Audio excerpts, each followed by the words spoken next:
పరిశుద్ధులైన తండ్రి, మీకు వందనాలు స్తోత్రాలు చెల్లిస్తున్నాం.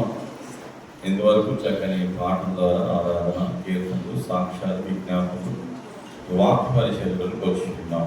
మమ్మల్ని మాట్లాడించి మా కుటుంబ పరిస్థితులు ఏంటి, ఇప్పుడున్న జరుగుతున్న పరిస్థితులు ఏంటి, జరగబోయే పరిస్థితులు ఏంటివి ఒకసారి ఆలోచించుకొని వాక్యాన్ని తెలుసుకొని దాని ప్రకారం నడుచుకొని మీ సేవలో, పరిచయలో, కుటుంబాల్లో, పనుల్లో కొనసాగడానికి మీ జ్ఞానము, తెలివిని, బుద్ధిని, ఆలోచన, ఆరోగ్యం మీరు ప్రసాదించమని మీ వాక్కుతో నాతో మాతో మాట్లాడమని యేసు నామములో ప్రార్థిస్తున్నాము తండ్రి. సాధారణంగా నేను ఒక 7 వాక్యాలు మీతో పంచుకుంటుంటాను. ఈరోజు ఒక పాఠమే చోటు నేను ఉదయకాలం ప్రార్థన చేసినప్పుడు ఒక పాఠాన్ని మీకు చూపించాలని ఆశపడుతున్నాను. మత్తయి సువార్తలో నుండి 24వ అధ్యాయంలో నుండి కొన్ని మాటలు మనం ఇక్కడ నేర్చుకున్నాం. ఈరోజు ఇక్కడే ఉన్నాం. మత్తయి సువార్త 24వ అధ్యాయము 33వ వచనం నుండి కొన్ని మాటలు నేర్చుకుందాం. బైబిల్ గ్రంథం నుండి కొత్త నిబంధనలో మత్తయి సువార్త 24:33. అంజూరపు చెట్టును చూచి ఒక ఉపమానము నేర్చుకుంది.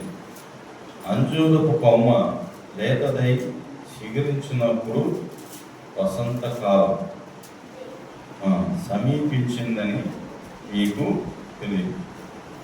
ఆ ప్రకారమే మీరు ఈ సంగతులను గురించి జరుగుట చూచినప్పుడు ఆయన సమీపంలోనే దూరముననే ఉన్నాడు అని తెలుసుకోండి.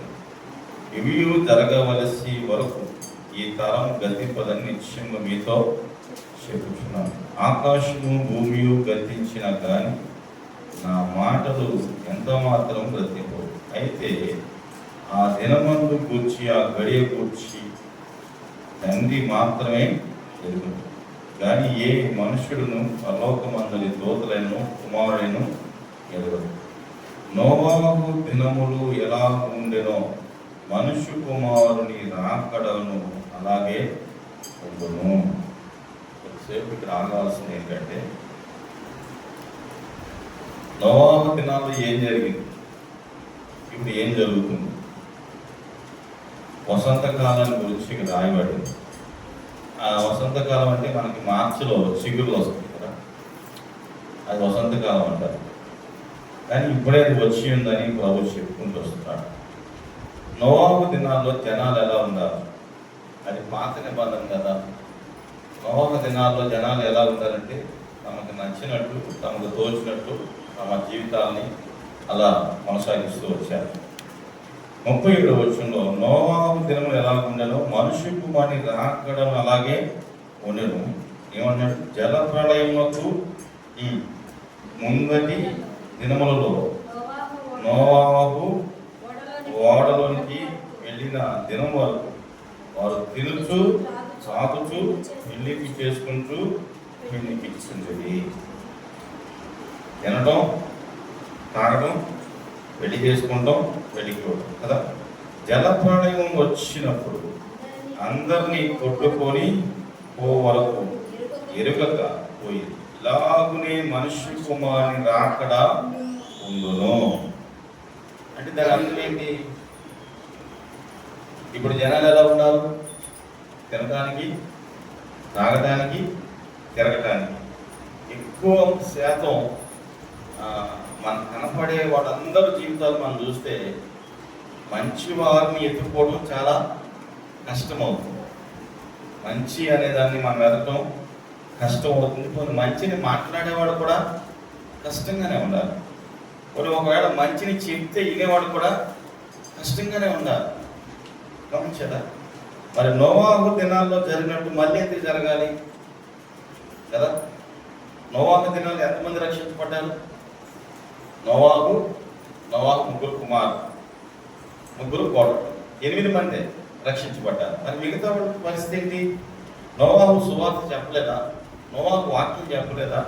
నోవాహు వాళ్ళ గురించి బోధ చేయలేదంటే ఒకసారి మీరు ఈ మాటల గురించి నోవాహు దగ్గరికి వెళ్దాం. చూడండి, ఆదికాండము 6వ అధ్యాయం. నోవాహు అంటే ఇక్కడ ఉంటాడు చూడండి.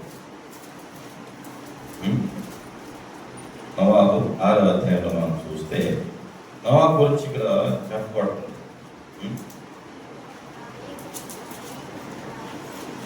6వ అధ్యాయం మొదటి వచ్చి చూద్దాం. నరులు భూమి మీద విస్తరించిన ఆరంభించినప్పుడు తర్వాత కుమార్తెలు వారికి పుట్టింది కదా. ఇంకొక మాట చూద్దామండి. ఎక్కడంటే 9వ వచనం. నోవా వంశావళి ఇదే.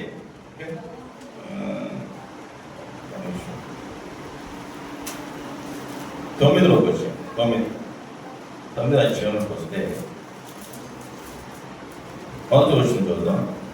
మరియు దేవుడు నోవాహును అతని కుమారులను ఆశీర్వదించి, మీరు ఫలించి అభివృద్ధి పొంది భూమిని నిర్మించుడి. వీడు మాత్రమే మిగిలారు. మిగతా దినాల్లో నోవాహు సువార్త చేశాడు, జలప్రళయం గురించి చెప్పాడు, వాడు వినలేదు. 8వ అధ్యాయం మొదటి వచనం.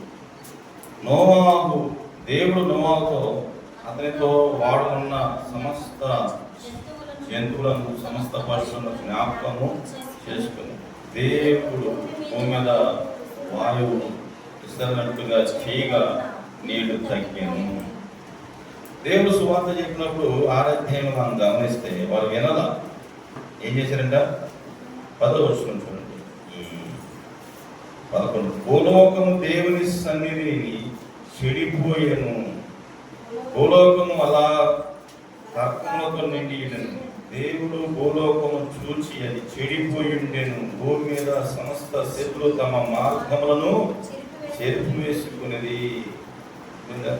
దేవుడు నోవాహుతో సమస్త శత్రుల మూలంగా నేను భూమి బలత్కారంతో నిండినది కనుక నా సన్నిధిని వారిని అంతము వచ్చినది. ఇదిగో నేను వారిని భూమిలో కూడా నాశనము చేశాను. దేవుడు ఇప్పుడు మనం ప్రార్థన చేస్తాం కదా, వీరందరూ మారాలి, వాళ్ళు రక్షించబడాలి, వాళ్ళు దేవుని మందిరానికి రావాలని. ఈ ప్రార్థన కరెక్ట్ అంటారా? కరెక్ట్ కాదా? నా భర్త మారాలి ప్రభా, భార్య మారాలి ప్రభా, పిల్లలు మారాలి ప్రభా, అత్తాలు మారాలి, మామూలు మారాలి, అన్యులు మారాలి, అందరూ కొరకు ప్రార్థన చేస్తాం. ఈ ప్రార్థన చేయడం కరెక్టే. కానీ వాళ్ళు ఎంతమంది మారుతారు, ఎంతమంది మారరు? నాకు సందేహం వచ్చింది. నేను చాలా వాక్యాలు చూశాను. యేసు ప్రభు దగ్గర యోధ ఇస్కరియోతు ఉన్నాడా లేడా? ఉన్నాడా? నా ఇంటికి వెళ్ళి చిలకలో నా ఇంటికి వెళ్ళి. మరి ఎందుకు మారలేదు? యేసు ప్రభు ఆయనకి ఏం తప్పు కనపడింది? నేను చెప్పనా? యేసు ప్రభు తప్పు ఏం కనపడిందంటే, ఒక పాపాత్మురాలైన స్త్రీ వచ్చినప్పుడు ఒక సీర్నాలు అత్తరు ఆయన పాదాల దగ్గర పోసినప్పుడు, ఇది ఎందుకు అనవసరంగా ఆయన పాదాలు పోస్తే, ఇది అమ్మి ఈ డబ్బు అంతా దాచుకుంటే బాగుంది. డబ్బు పిచ్చున్నోడికి, డబ్బు మీద ఉన్నోడికి ఎవరినైనా అమ్మేస్తారు. ఆ డబ్బు పిచ్చి ఎవరికి ఉందంటే యోధ ఇస్కరియోతుకి ఉంది. డబ్బు సంచి కూడా ఆయన దగ్గరే ఉంది.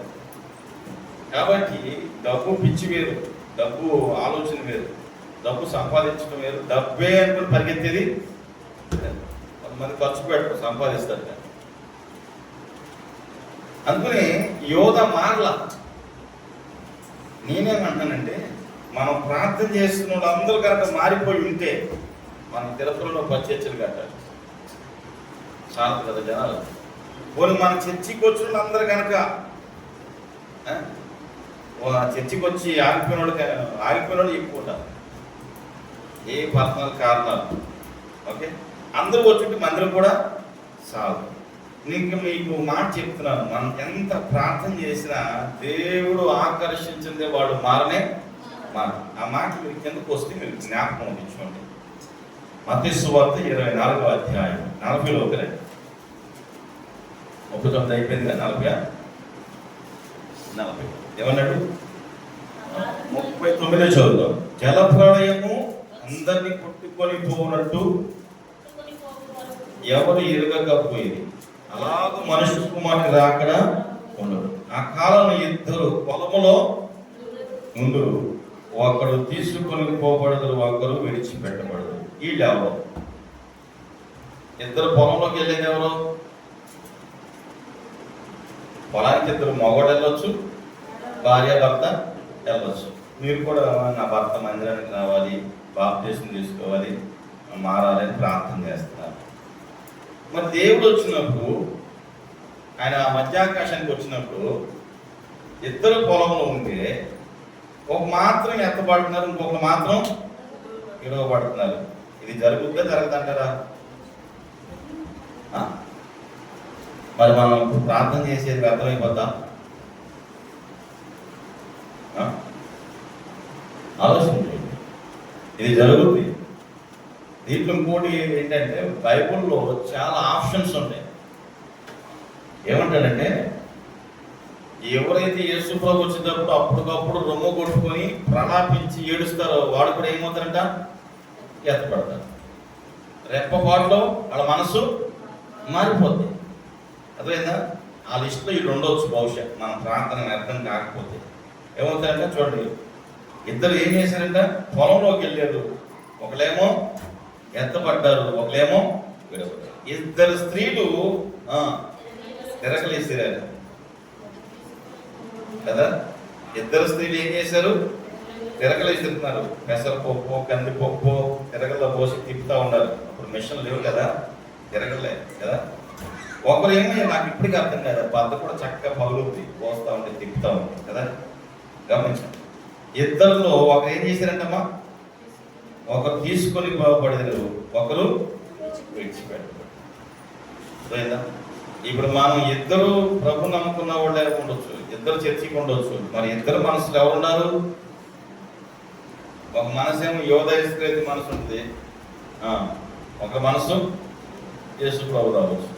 కలిసే ఉండొచ్చు, మారాలని రూలే ఉంది. కలిసే ఉంటారు, కాపురం చేస్తారు, బిడ్డలు పుడతారు, బిడ్డలకు పెళ్లి కూడా చేస్తారు. మాతాన్ని నమ్మకం ఉంది. ఈరోజు లేదా క్రైస్తవంలో నామకార్థంగా, ఈరోజు నామకార్థంగా ఉన్నవాడికి చేయి కొడుతున్నారు. మనం స్ట్రిక్ట్గా రూల్స్గా క్రమశిక్షణ పెడితే నువ్వు కాబట్టి ఇంకో రాష్ట్రం వెళ్ళిపోతున్నారు. జనులు హితబోధనలు, ఆరోగ్యకరమైన మాటలు, రూల్స్ రెగ్యులేషన్స్ పాటిస్తున్నారు. బైబుల్లో రూల్స్ ఉంటాయి. దేవుడు తోట వేసినప్పుడే ఈ పండు రూల్ కదా, అది రూల్ కదా. ఆఫీసులు ఉద్యోగం చేస్తావు, పలానా టైంకి రావాలి, పలానా టైంకి వెళ్ళాలి, రూల్. ఒకవేళ నువ్వు వెళ్ళాలనుకుంటే పర్మిషన్ అడిగి, అది రూల్ కదా. ఆ రూల్స్ ఫాలో అవ్వాల్సిందే, బ్రేక్ చేయటం లేదు. బ్రేక్ చేస్తే నువ్వు ఇక్కడే భూమి మీదే కదా. కొద్ది మాటలు చదువుతావా? ఏమన్నటువంటి ఇద్దరు ఏం చేశారంట? తిరగలేదు. తెలుసా? మీ తిరగలు తెలుసామా? తెలీదా? 2 బండ్లు ఉంటాయి. తిరగలను అందుకునే భార్య భర్తలు కంటారు. ఒక బండ కింద ఉంటుంది, ఒక బండ పైన ఉంటుంది. దాని మధ్యలో ఉంటుంది ఇట్లా, దాని మీద పెడతాం. దీనికి ఒక పుల్లకు వచ్చి తిప్పుతూ ఉంటారు. ఇద్దరు తిరిగారు అనుకో, కుటుంబం గాలికి. అందుకనే భర్త తిరిగితే భార్య ఏం చేయాలంట? స్టాండ్. ఈ కిందది ఎట్లాగే ఉంటుంది, పైన తిరుగుతూ ఉంటుంది. దాంట్లో మినుములో, పెసలో ఏ పోస్తూ ఉంటారు. నాకు తెలిసి మా అమ్మ వాళ్ళ అమ్మ పరమాణం బాగా చేస్తే ఆ పెసరన్నంతో చేసింది నాకు గుర్తు వస్తుంది కదా. తిరగలేసినే చేసేదా. కాబట్టి ఈ జనరేషన్ తిరగలేకుండదో తెలియదు కదా. ఇక అదే కాదు, చాలా తెలియదు. తిరగలే కాదు, ఎందుకంటే మనం తెల్లారులేస్తే టౌన్లోనే ఉంటున్నాం. రాబోయే కాలం వ్యవసాయం ఎట్ చేస్తారో కూడా ఇక బొమ్మలు వేసుకొని చూసుకోవటమే తెలియదు. అర్థమైందా? గమనించు. ఒక స్త్రీలు ఇద్దరు స్త్రీలు ఏం చేయబడ్డారట? అయిపోయిందా? తిరగలేసారు. ఒక ఆమె ఏమైంది? పడింది. ఒక ఆమె కావున ఏ దినము ప్రభు వచ్చునో మీకు తెలియదు కనుక మెలుపుగా ఉన్నది. కావున ఏ జాము దొంగ వచ్చినట్టు ఇంటి యజమానునికి తెలిసి నెడల అతడు మెలుగుగా ఉండి తన ఇంటి కన్నము వెయ్యడని మీరు అనుకోనని గడియలు మనిషి కుమారుడు వచ్చును కనుకని మీరు సిద్ధముగా ఉండుడి. హల్లెలూయా. ఇప్పుడు ప్రభు వచ్చినప్పుడు పెద్ద సేవకులు కూడా పిలిచినప్పుడు వెళ్ళిపోవాలి. నేను ఇప్పుడు రాను, నాకు పని ఉంది, మళ్ళీ వస్తాను అంటే అది ఏం పని కాదు కదా. ఎంత పెద్దోళ్ళైనా వెళ్ళిపోవాలి. కాబట్టి మనం చూస్తున్నాం. అందుకనే సాధ్యమైనంత వరకు సంతోషంగా ఆనందంగా ఉండడానికి మనం ప్రయత్నము చేయాలి. దేవుడి విషయంలో, సేవ విషయంలో, పరిచర్య విషయంలో, సంఘం విషయంలో, కుటుంబ విషయాల్లో మనం ఒక్కోసారి అనారోగ్యం వచ్చినప్పుడు చనిపోతారేమో అనుకుంటాం, చెప్పలేము. పండగంట్లో ముసలా ఉందంట, ఆ మంచం మీదే ఉందంట, కానీ ఆ ఊళ్ళో చాలామంది చచ్చిపోతారు. మన సంఘ పెద్ద అంటాడు, ఆమె చచ్చిపోద్ది అనుకున్నాం, ఇక ఆ మట్టగా ఉంటుంది. ఊళ్ళో చాలామంది చిన్న వయసు ఉన్నవాళ్ళు వెళ్ళిపోతున్నారు. ఆలోచించండి. కాబట్టి దేవుడు పెట్టారు. ఇంకో కొద్దిగా మాట్లాడే చదువుదాం, చూడండి. ఏముందంట? ఏ జోమో మనకు తెలియదు కనుక ఎలా ఉండాలంట? సిద్ధముగా ఉండు. యజమానుడు తన ఇంటి వారి తగిన వేళ అన్నము పెట్టకు వారి పైన ఉంచిన నమ్మకమైన వారు బుద్ధిమంతులైన దాసుడు. యజమానుడు వచ్చినప్పుడు ఏ దాసుడు ఇలాగ చేయుట అతడు కనుగొన్నాం, ఆ దాసుడు నమ్మకంగా ఉండాలి, సిద్ధపడి ఉండాలి. మనం అనుకుంటాం, ఏమైంది నమ్మకం లేకపోతే, ఏమైంది సిద్ధపడకపోతే, ఏమైంది అంటే నువ్వు సిద్ధపడకపోతే విడవబడతావు. నమ్మకత్వం లేకపోతే ఈ పరలోకంలో ఫలితాలేమి నీ దగ్గరికి రావు. అక్కడ రాయబడింది చూడండి. మరి మనము కూడా అనేకుల కోసం ప్రార్థన చేస్తూ ఉన్నాం. ఉదయం ఆన్లైన్లో ప్రార్థన చేస్తున్నాం, బుధవారం చేస్తున్నాం, ఈ సేవలో ప్రార్థన చేస్తూ వచ్చాం కదా. ఏదో విధంగా మనం ప్రార్థన చేస్తున్నాం. మరి ఈ ప్రార్థన ప్రతిఫలం జనాలు వస్తున్నారు, మనం తిరుగుతున్నాం, బాగానే ఉంది. నేనేమంటే ఇంకొంచెం నీ వ్యక్తిగతంగా ఒక సమయాన్ని, మీకు తెలుసు లేదో, ఫలానా సమయానికి ప్రార్థన చేసేవాడి జీవితంలో ఎక్కువగా శోధనలు వచ్చిన ఆ శోధనలో కూడా జయము వస్తుంది. దానియేలు ఉదయం, మధ్యాహ్నం, సాయంత్రం ఈ ప్రార్థన ఆయన ఏం చేసింది? సింహాల నోట్లో తీసుకెళ్ళిపోయి చేసింది. అదే ప్రార్థన మన సింహాల నోట్లో బయటికి తీసుకొచ్చేసి రాజ సంరక్షకులు ప్రధాన మంత్రిగా చేసింది. రాజు సంరక్షకులు ఒక ప్రధానమైన వాడిగా చేసింది. కారణం, ఇప్పుడు ప్రార్థన చేయొద్దని చెప్పేవాళ్ళు చాలామంది ఉన్నారు. చాలామంది చెప్తారు ప్రార్థన చేయబాక మా ఇంట్లో అంటారు. కొంతమంది ప్రార్థన చేయమంటారు. నేను అనుకునేది ఏంటంటే, ప్రభువు నమ్ముకుని నువ్వే ప్రార్థన చేయకపోతే, ప్రభువు నమ్ముకుని నువ్వే బైబిల్ చదవకపోతే, ప్రభువు నమ్ముకుని నువ్వే పాటలు పాడకపోతే, ప్రభువు నమ్ముకుని నువ్వే దేవుడి బిడ్డగా జీవించకపోతే, ఇంక దేవుడిని ఎవరినోడికి ఎట్లెళ్తుంది? ప్రభువుని నమ్మాలని కదా. నేను కూరగాయలు కొనేటప్పుడు, మునగాలు తీసుకునేటప్పుడు ఓసారి చర్చికి వెళ్తాను.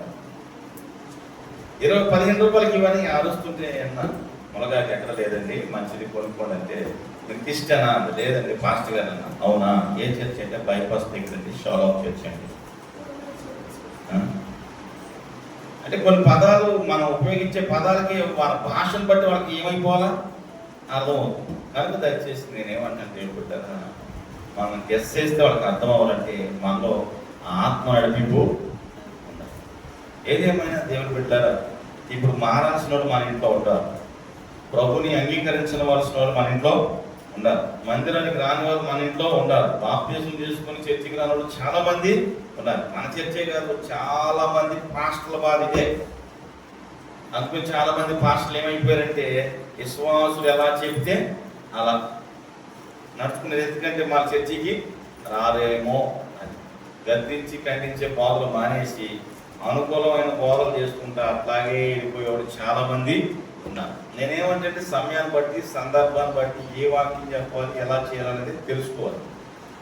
అదే ఎక్కడ పడితే అక్కడ ఏది పడితే అది చేయకూడదు. గంటలు చేయాల్సిన సమయం గంట చేయాలి. ఎక్కడ సందర్భ సహితంగా వాక్యం చెప్పి ముగించడమే నేర్చుకోవాలి. అదే సేవకుడు. అనుకుని ఖండించము, గర్భించము, నీతి అందు శిక్ష విధించము. ఎక్కడ ఏ వాక్యం చెప్పాలి ఆ వాక్యమే చెప్పాలి. అన్ని సందర్భాలకి సంబంధించిన వాక్యాలను దైవజనుడ సన్నద్ధులై ప్రతి సత్కార్యము పొలుకొని దైవావేశ్వాలు కలిగిన ప్రతి లేఖనాన్ని పరిశోధించి చెప్పాలి. అది వాక్యం. నాకు ఉదయకాలం అనిపించింది. ఇప్పుడు మన సంఘాల్లో ఉన్న సమస్య ఏంటంటే, పురుషులు ఎక్కువ మంది రావట్లేదు. కారణం ఇదే. మరి వాళ్ళు ఎత్తబడే లిస్టులో ఉండాలా అనిపించింది నాకు. ఏడవబడేవారుగా ఉండాలి. మనతో కాపురం చేసి బిడ్డలను కానీ వాడు ఏడవబడకూడదంటే, వాడు ఎత్తబడాలంటే మనతో పాటు వాడు ఏం చేయాలి? మందిరంలో ఏకీభవించాలి. ఏకీభవించాలంటే మన ప్రార్థన సరిపోవట్లేదేమో, మన ప్రార్థన ఏం చేయాలి? పెంచుకుందాం. మన ఆత్మీయ జీవితాన్ని ఏం చేద్దాం? కొంచెం పెంచుకుందాం. ఇప్పుడు మనిషి బలహీనంగా ఉండి ఏం చేస్తారు? కొద్దిగా హార్లిక్స్, బూస్ట్ లాగా బలం వచ్చేయి ఆహార పదార్థాలు ఏదో పెడతారు. ఆత్మీయంగా నువ్వు బలహీనంగా ఉంటే, నీరసంగా ఉంటే కదా, నీకేం అర్థం కాకపోతే, ఏమి తెలియకపోతే, ఏమి రాకపోతే ప్రభు దగ్గర కూర్చొని సమయాన్ని హెచ్చిద్దాం. హల్లెలూయా. ఖాళీగా ఉన్నప్పుడు సమయం ప్రభు దగ్గర గడుపుదాం. ఏకాంతంగా ప్రార్థన చేద్దాం.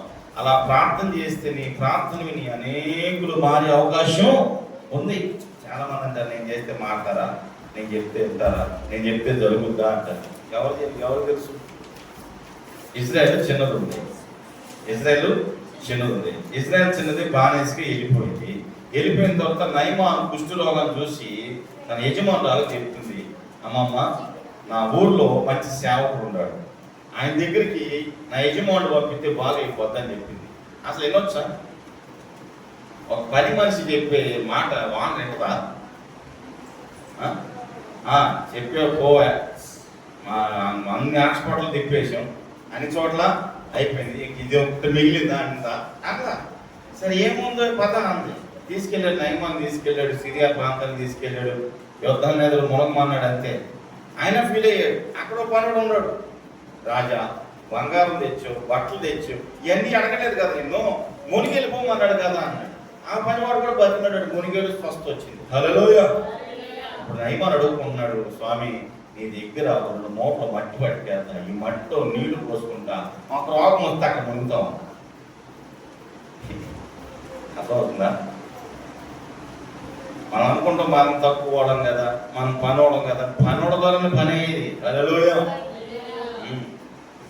పనోడ ద్వారానే పని అయ్యేది. సీఎం ఫోన్ వస్తే ఫోన్ మాట్లాడేటప్పుడు పిఏ చెప్తాడు, ఫోన్ ఎవరిదని, చంద్రబాబు అడిగినప్పుడు అంటాడు, వాళ్ళ అన్నప్పుడు పెట్టి అంటాడు. పిఏ చెప్పేస్తాడు, సార్ ఇది వేస్ట్ అంటే విషయం ఎవరు తెలిసిపోతే ఫస్ట్ గుర్తుపెట్టుకోండి. మనమేం తక్కువ కాదు, మనం వాడాలంతే, సమయానుకూలంగా వాడాలి. సమయానుకూలంగా ఆ పదాన్ని ఉపయోగించాలి. ప్రార్థన చేసి తగ్గుద్ది. మన మధ్యాహ్నం వచ్చింది, ఆ రోజుల మీద దెబ్బలాడు, ఫోన్ చేయొచ్చు కంటే ఫోన్ చేసి, సార్ రావాలి సార్ ప్రార్థన పెట్టాలి, మంగళవారం నాడు ఇంకా ఇవ్వడం జరిగింది. చాలా సంతోషం సార్, మీరు రాగానే వచ్చారు, పిల్లలుగానే వచ్చారు, చాలా సంతోషం. ఫస్ట్ టైం కదా నేను 12 రకాల కూరగాయలు సాంబార్ వేసిన. ఏంద్రా అది ఎదుగే కొందుకో దొరుకుతుంది. బీరకాయ, బెండకాయ, దొండకాయ, వంకాయ, టమాటా, బీన్స్, చుక్కుడుకాయలు, మొత్తం 12 రకాలు వేసేసింది. ఏంద్రా అన్ని మొక్కలే, దోసకాయ ఏమో మొత్తం కూరగాయలు అని వేసించండి, అన్నీ దొరికినాయి సార్, అంతే అన్ని కోసేసేసింది. సంతోషం కొనిపెట్టేసింది సాంబార్. నేను అనుకున్నా చికెన్ చేయకుంటే బాగుంది అనుకున్నా, చేయలే. కానీ మానవుడు కొద్ది కోపం కాదు, ఫాస్ట్ వచ్చి చికెన్ వద్దు అక్కడ. నేను ప్రార్థన చేస్తాను, చికెన్ మొత్తం బ్యాన్ చేసేది. ఏమన్నా వినలేదనుకుంటా, చికెన్ బ్యాన్ చేయించేద్దాం మనం కదా. హల్లెలూయా. ఆలోచించి అంటే మా ధనమ చెప్పటం కదైందా? ఏం జరిగింది అక్కడ? ఎమ్మట వినటం, తెల్లపాటి ప్రార్థన. హల్లెలూయా. మా ధనం వేసుకోవాలి అనుకుందా? చర్చికి వెళ్ళద్దా? బాప్టిజం చేసుకుందా? మరి ఉడిపెట్టో ఆ ధనం మల్లుడు రత్నం గారి ఫ్రెండ్ ఒక ఆయన సుదర్శన్ అంట. ఆయన ఏం చెప్తున్నాడు, పాస్టర్ గారు మీ గురించి చెప్పాను, సుదర్శన్ వచ్చాడా ప్రార్థన చేయించుకోవడా, నిమ్మ తోటలో నీళ్లు పడాలన్నాడు. నువ్వేనా అని చెప్పిందంటే నేనే చెప్పాను. వచ్చాడంటే వచ్చాడా? రత్నం దేవుడు అనుకున్నాడా? ఇప్పుడు ఎవరు చేయట్లేదు పని? ఆలోచన చేసి ఎవరు చేస్తున్నారు కదా. నేనేమంటానంటే వాళ్ళలో పనిచేసే విశ్వాసం అప్పుడప్పుడు మనలో పనిచేస్తా. అది కూడా పని చేస్తే ఇంకా ఫలాలు జరుగుద్దో జరగదో. మొన్నమానికి ఏదో ప్రేరేపణ వచ్చిందంట. నాకు కొత్తగా అదే వస్తుంది ఇక్కడ చెప్పనా జరుగుతుందంటే చెప్పి జరిగిపోతాను. ఏమన్నా చెప్పేలే జరిగిపోతాను, జరిగిపోతలే చెప్పేశానంట, అది జరిగిపోయిందంట. ఈసారి నుండి జరిగినా జరగకపోయినా చెప్పానంటే చెప్పాను. ఎందుకు నీకు ప్రేరేపణ వచ్చింది చెప్పేవనుకో, అది కంపల్సరీగా ఏం చేస్తున్నాం దానికోసం అది చెప్పేసాం. అది జరగకపోతే మనం నమ్మరేమని దానికోసం ఏం చేస్తాం, ప్రార్థన చేస్తాం. అసలు ప్రేరేపణ రాకపోతే ప్రేరేపణ ఎవరికి వస్తుంది, ప్రార్థన చేసేవాడికి వస్తుంది. ప్రేరేపణ అంటే చెయ్యమని చెప్పమని నేర్పించుకోవడం ఏదో ప్రేరేపణ వస్తుంది. హల్లెలూయా. ప్రేరేపించబడినోడు ప్రార్థన చేయండి అంటే ఏంటి, నేను చేయాలని ఆశ ఉండేవాడికి ప్రేరేపణ వస్తుంది, చేసేవాళ్ళకి ఏదైనా ప్రేరేపణ వస్తుంది. హల్లెలూయా.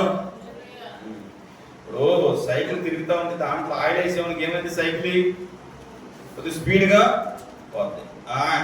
దాంట్లో కొద్దిగా ఇసుకపోతే సైకిల్ ఏమైంది, ఆ వంట గ్రీస్కి ఇసుక అట్టుకుపోయి సైకిల్ వెళ్ళకుండా మనం ఇసుకలాగా ఉన్నామా ఆయిల్ లాగా ఉన్నామా అని చెక్ చేసుకోవాలి.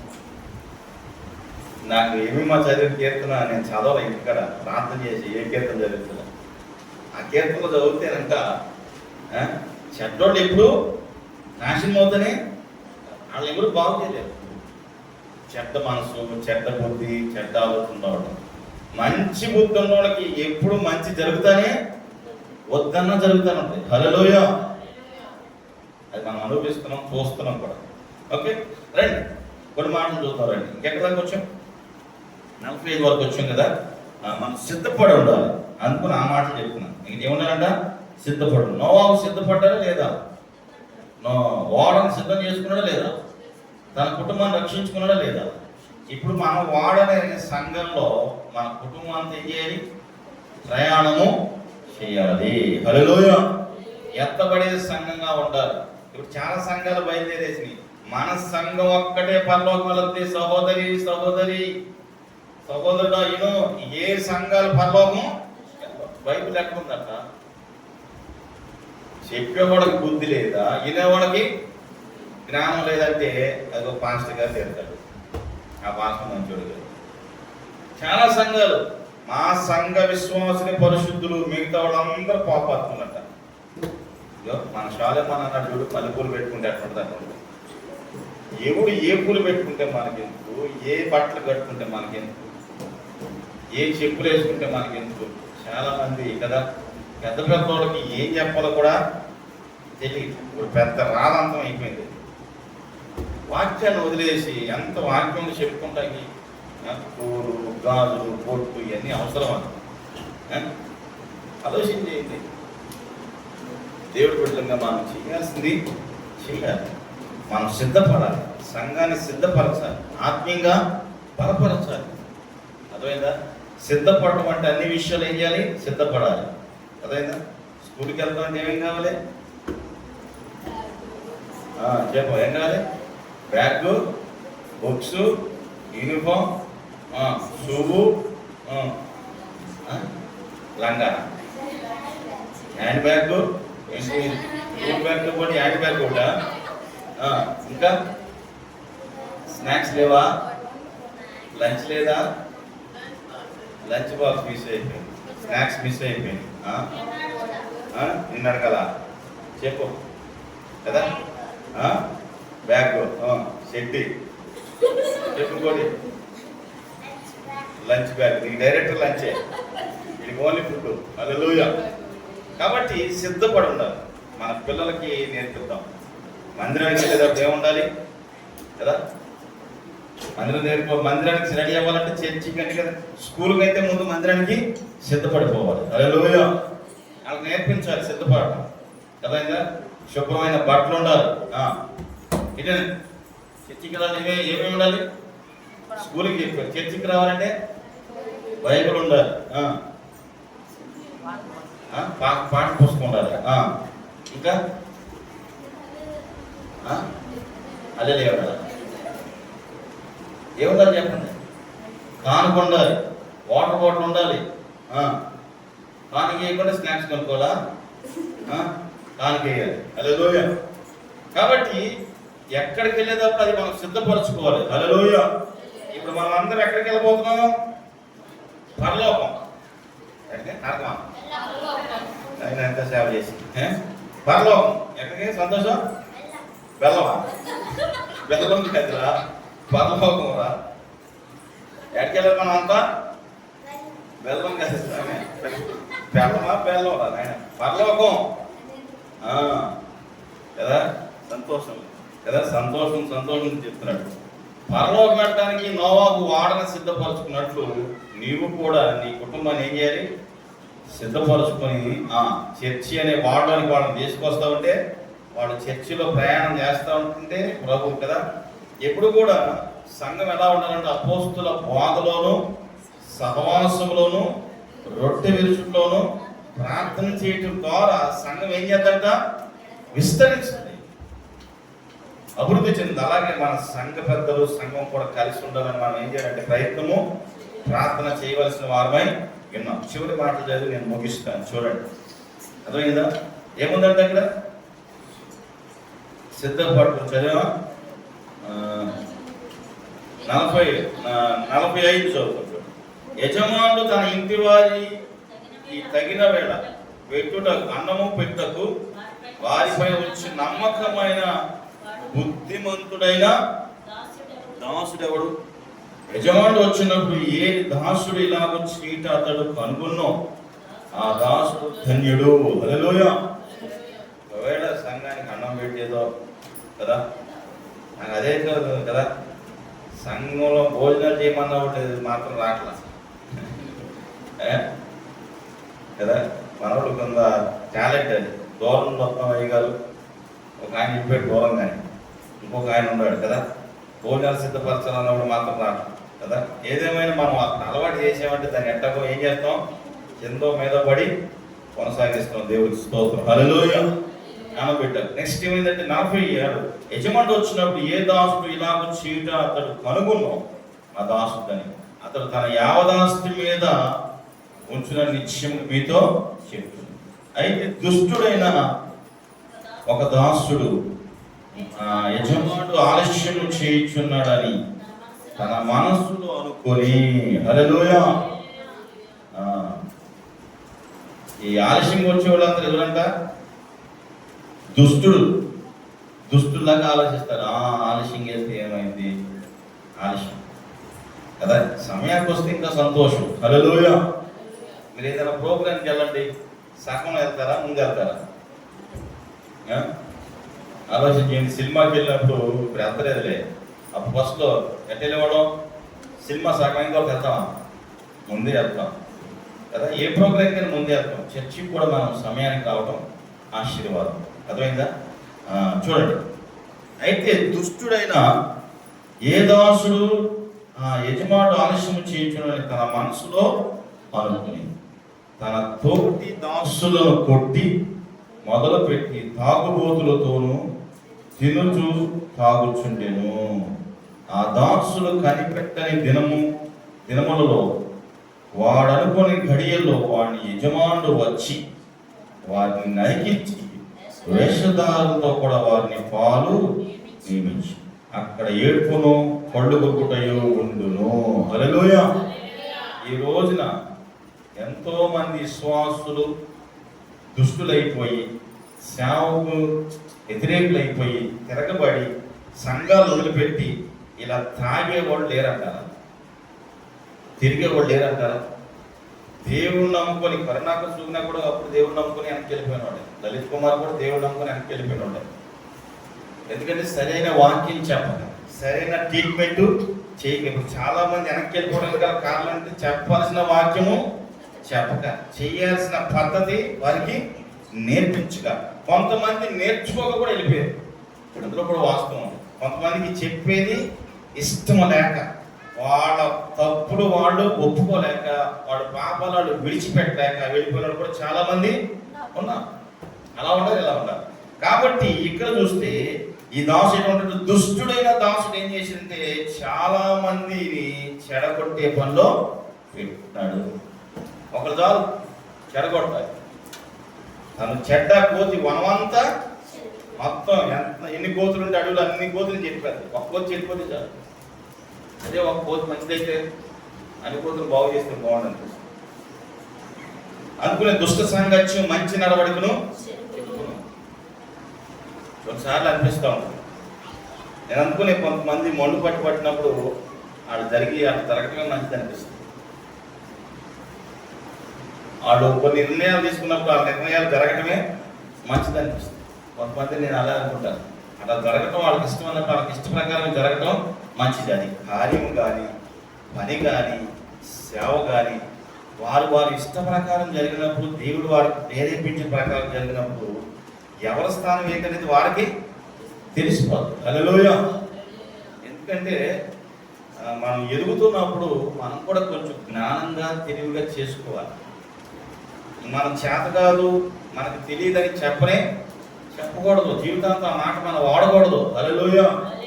నేర్చుకుంటే ప్రయత్నం చేయాలి, తెలుసుకుంటే ప్రయత్నం చేయాలి. నేను ఎక్కడికి వెళ్ళినా ఇదే ప్రయత్నం చేస్తాను. ఇదే ఉంటుందా, ఇంకేమైనా కొత్తగా ఉంటుందా?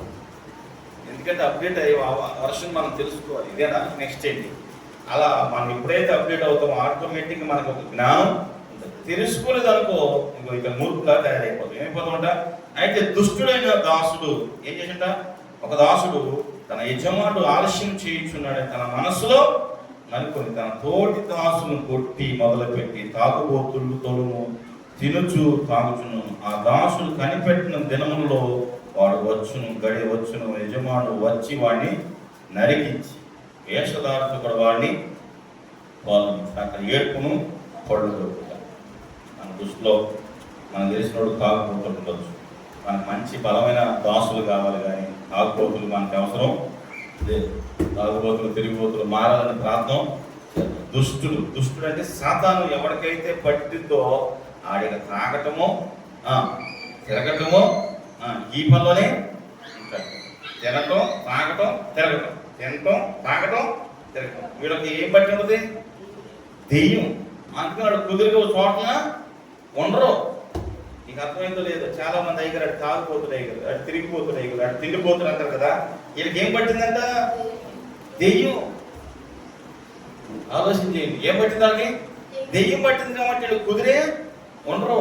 ఒక పద్ధతి, ఒక పాడు, ఒక మంచి, ఒక చెడ్డ అసలు తెలియదు. అటువంటి వాళ్ళకి మనం నేర్పించాలనుకుంటే నాకు ఒక వాక్యం గుర్తొచ్చింది. మూర్ఖుడిని అంట రోడ్లో వేసి దంచిన